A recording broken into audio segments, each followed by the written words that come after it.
What's up, guys? Coming back with the second video that I said that I would make when I went over 88 mic ALC day 1. So this video, like I had stated on the last video, is going to be 88 mic ALC weeks 1 through 2.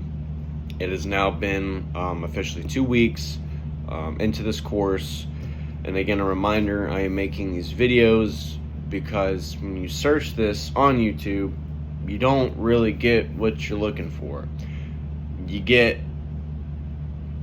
a slideshow or a graduation ceremony video on YouTube, and that's all you get. That's all you see. There's really no video on YouTube explaining what you go over in this ALC for some reason. 11 Bravo there is, but not for this MOS. So we're going to go into it with the first 2 weeks. So the main things you will go over in the first 2 weeks. This is also including day 1, but I already discussed day 1, so we'll go on to day 2. You will PT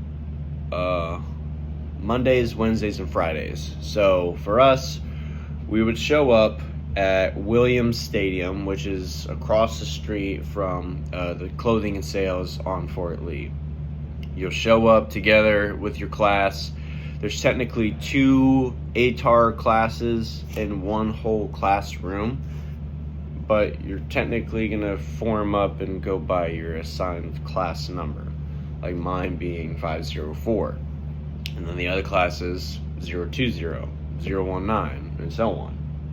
So you'll form up whatever the uniform was put out the night prior, and you'll march over from that parking lot to Williams Stadium, and then you'll see everyone else out there, like SLC, ALC classes, student first sergeant doing the morning reporting. Student first sergeant is picked on random. It's not just, it can also be like one of the 92 series or 91 series that are there for their ALC. So you'll do the morning reporting with your assigned platoon sergeant or student platoon sergeant with your class. You'll report in. You'll go and do PT with your assigned SGL. Typically, an SGL will oversee 2 ATAR classes or one whole classroom. You'll go and do PT. You'll go and do PT. I'm not going to explain it anymore. You catch my drift. It's very similar to the word. It starts with a Z and ends with a K. Yeah. I'll leave it at that. So, that'll happen Mondays, Wednesdays, and Fridays. You'll get a brief about the ACFT. ACFT is not for record. At the moment, they did announce like the promotion point change, and then the one that we ended up taking was in the second week. So we took it on the second day of the second week, so Tuesday. And you will not be doing the leg tuck. You'll be doing the plank. Plank sucks. It really does. So you'll take that the second week. Continuing on in the first and second week, you'll be doing, for the majority of the first week, you'll be working on your persuasive essay. So you will do a persuasive essay. I know there's like this leadership essay thing that I've seen or heard about from some friend of mine that have done in the past. Depending on your SGL, you may or may not do the leadership essay. Just putting that out there. So you'll do that. You'll do every morning. Oh yeah, excuse me, I'm getting off topic. Persuasive essay. You are based off the guide that is provided to you by your SGL on the CCLE Blackboard or Army Blackboard. Gives you the criteria and everything on how to create an argumentative / persuasive essay. But we just called it a persuasive essay. make your title page, abstract page, and then your main essay will be a total of 2 pages. It at least has to be 2 pages. It's okay if it goes over, but not an insane amount. So at least 2 pages for that, not including title page, abstract page, and your reference page. I would say a minimum of 3 body paragraphs, introduction paragraph, and then your conclusion paragraph. So you'll work on that. We turned ours in after the first week. We turned ours in the first day of the second week. Super simple. You'll have time to do it. Nothing to stress about at all. He's basically on your persuasive essay. You are trying to persuade me to do something or think a certain way. Me, I went with something jiu-jitsu related. Why I should feel like you should sign up at a gym and start practicing jiu-jitsu. I was trying to get him to persuade him to sign up at a gym and embark on this path, on this journey. That was just mine for an example. Every morning, up until graduation, I'm assuming, but for the first 2 weeks, you're going to be doing the morning vignettes, or it's vignette or vignette. They always do this when they say it. Essentially, it's a healthy discourse. It's like a debate. It can get a little heated sometimes. It's important to understand, like, not everyone is going to think the same way as you just because you're wearing the same uniform or you come from the same MOS or type of unit. Whatever the case may be, it doesn't mean they're going to have the same viewpoint that you will. So it's important to remember that and have healthy debate about whatever topic. It could be about damn near anything. Child support payments. The situation that happened in Afghanistan. The whole getting the double jabs. The freaking COVID-19 vax. I'm saving that one for the very end because it's going to be a very heated one probably, or intense one. But then there's, do you think GT scores should really matter after your first contract, or stuff like that? College really necessary in the military, all kinds of stuff. So y'all can even dive down the realm of politics. Like, we went over transgenders. We even touched on racism for a little bit, but I think people saw the can of worms I was going to open, so that kind of get left alone. But the vignette can be about anything, as long as it's like you're talking and debating and discussing it like adults. If it gets a little too out of hand, then the SGL might call it, like, yeah, we're done. And these vignettes, they can go anywhere from 30 minutes to 2 hours. Bam, 2 hours of your class already done. Vignette. But it's important that everyone gets involved and discusses it, and when they are looking towards commandant's list or distinguished honor grad, they're going to be looking for people who are communicating, who are participating, who are getting involved in whatever it is that they're doing. If you just are in the back, you're sitting quiet and not really speaking, it's not really going to look good. Morning vignettes, you'll go over some slides, some different slides and everything, a briefing about the academy and other stuff that you'll be going over, the rules. You'll go over the policy letters for the academy. You'll do the counselings. You'll have this manila folder on your desk that shows you what needs to be on the right side and the left side of the folder based on the documentation that you have. So you will make that happen, and that folder will stay on your desk every day.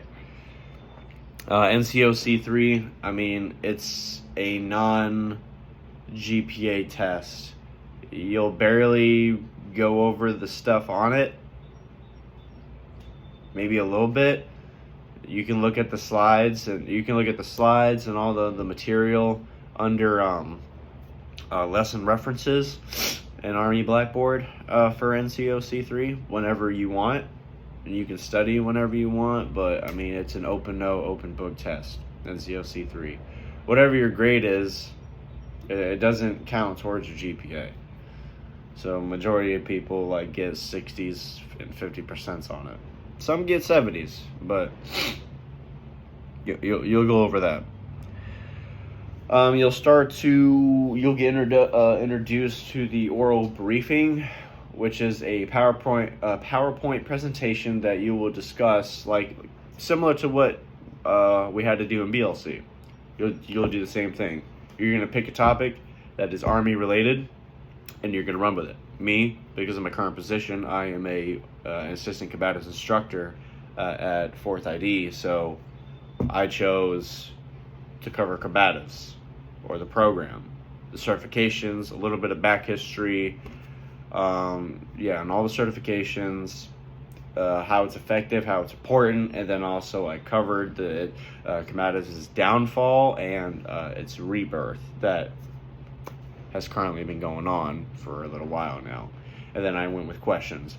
Mine went over the time limit because people kept asking questions about it. So, minimum of 5 minutes.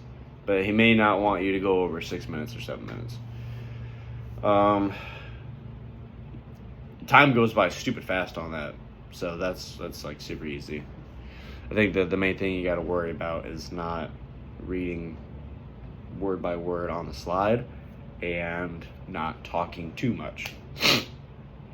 That's the main thing you got to worry about.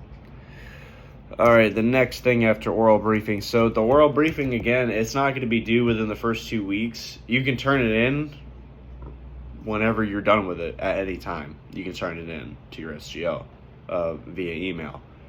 But it's not going to be due until, I want to say, the last, probably the end of the third or fourth week.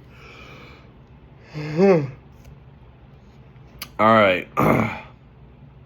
DNC, you'll go over DNC a little bit. You will march everywhere.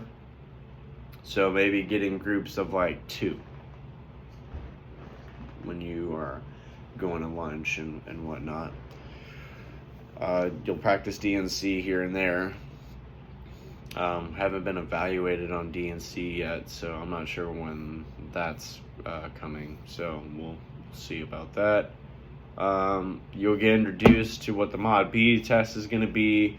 You'll be told on everything, your significant grades that will count towards your GPA. So one of them being Mod B test.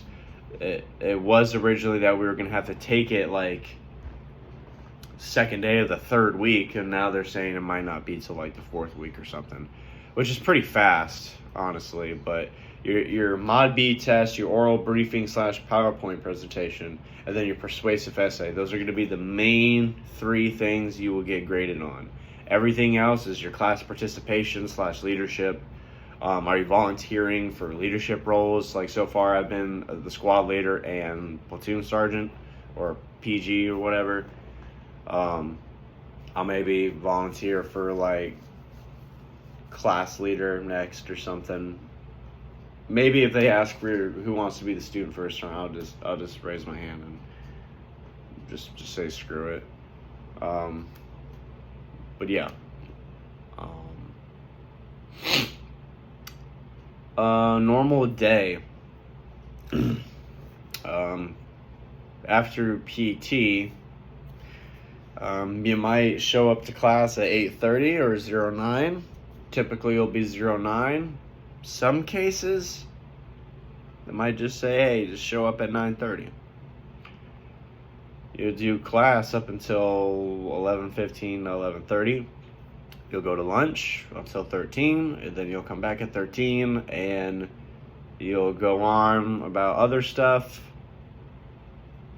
talk about some random stuff, or go over the course material, more leadership stuff, and it can end anywhere from 15 to 16:30, but time goes by so fast in that class. You're so active and you're engaged, and then you're like, oh crap, it's 16:30 already. Wow, time just flew by. The days at ALC here go by stupid fast. They go by so fast. And then on top of that, you get the weekends off. Like for our case, today's a Friday because we have a danza for Good Friday. So yeah. So hopefully you'll get my SGL. As far as the other ones, they seem cool, but I don't know. I'm very thankful that I got my SGL currently. There's only 3. Like 3 or 4. For 88 mic ALC. But when you go to ALU or Army Logistics University, you're going to see other MOSs. You're going to see other students in there as high as of a rank as lieutenant colonel. No lie. Like an old friend of mine is there right now for captain's career course for logistics, and he was one of my old PLs back at Fort Stewart. So like he's here. Someone that used to be a truck master is here. There's a lot of, you would be surprised how many mutual friends you'll meet that knows this person that you know or came from this unit that you used to be a part of. But so far, everyone in the class is super down the earth, super cool to talk to. I don't think anybody has a problem with anybody. Maybe one person, but that's a different story. But it's all super good. Keep yourself busy.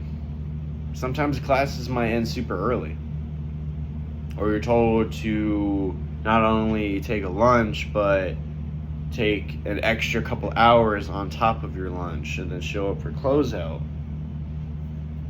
It's random, but I have no complaints.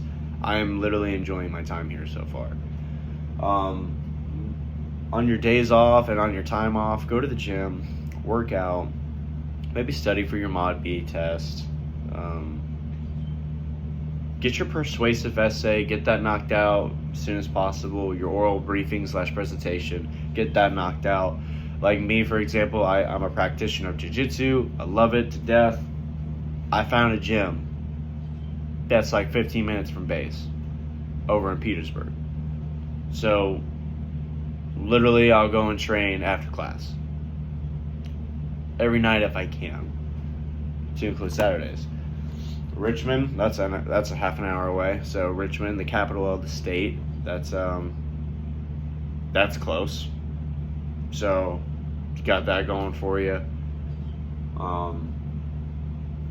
Yeah, and then hang out with each other. Don't be secluded and off on your own all the time. Don't do that. But essentially, that is the first 2 weeks so far of 88 mic ALC. It is nothing to stress about.